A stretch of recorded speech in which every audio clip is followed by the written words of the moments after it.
মুহূর্তে আমি যেখানে আছি জায়গাটার নাম হচ্ছে শ্রীকালাহস্তি। তিরুপতি থেকে বাস নিয়ে 1.5 ঘন্টা জার্নি করার পর আমি এসে পৌঁছালাম শ্রীকালাহস্তি। এই মন্দিরে ভগবান শিব বায়ুলিঙ্গম হিসাবে পূজিত হয়, যা পঞ্চভূতের অন্যতম উপাদান বায়ু বা বাতাসকে নির্দেশ করে। এছাড়াও এই মন্দিরটি রাহু কেতু ক্ষেত্র হিসেবে অত্যন্ত বিখ্যাত।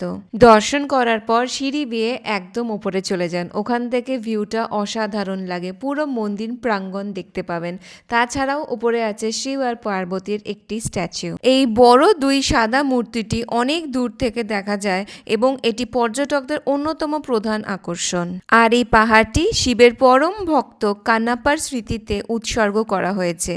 এই মন্দির অত্যন্ত পুরনো, এর কাঠামো পল্লব রাজাদের আমলে শুরু করা হয়েছে, তারপর চোল বংশ, বিজয়নগর সাম্রাজ্য, আধুনিক অনেক পুনর্গঠন করা হয়েছে। শিবরাত্রির দিন কিন্তু এখানে খুব ভিড় হয়, অনেক ডিভোটিসরা অনেক দূর দূর থেকে এখানে আসে। আর ফ্রি দর্শন আছে, স্পেশাল দর্শন আছে, 50 টাকার একটা টিকিট আছে। কিন্তু আমি মনে করি যতদিন না এই ভিআইপি কালচার, ভিআইপি দর্শন বন্ধ হচ্ছে, ততক্ষণ আমাদের দেশ খুব একটা শুধরবে না। কেউ কোনো এক শ্রেণীর দল একদম সোজাসুজি ঠাকুরের সামনে চলে যাচ্ছে, আর কোনো একটা দল যাদের ধরুন ক্ষমতাও আছে, তারা ইচ্ছা করে ধরুন ওই স্পেশাল দর্শনের টিকিটটা নেবে না, তারা একটু দূরে দাঁড়িয়ে থাকছে, তাদের ট্রিটমেন্টটা আলাদা পাচ্ছে। আর যারা একদম সামনে গিয়ে দর্শন করছে তাদের কিন্তু আলাদা নজরে দেখা হচ্ছে। তো আই থিঙ্ক এই জিনিসপত্রগুলো না বন্ধ করা উচিত, যদিও বা হবে না, বাট আই ফিল দ্যাট।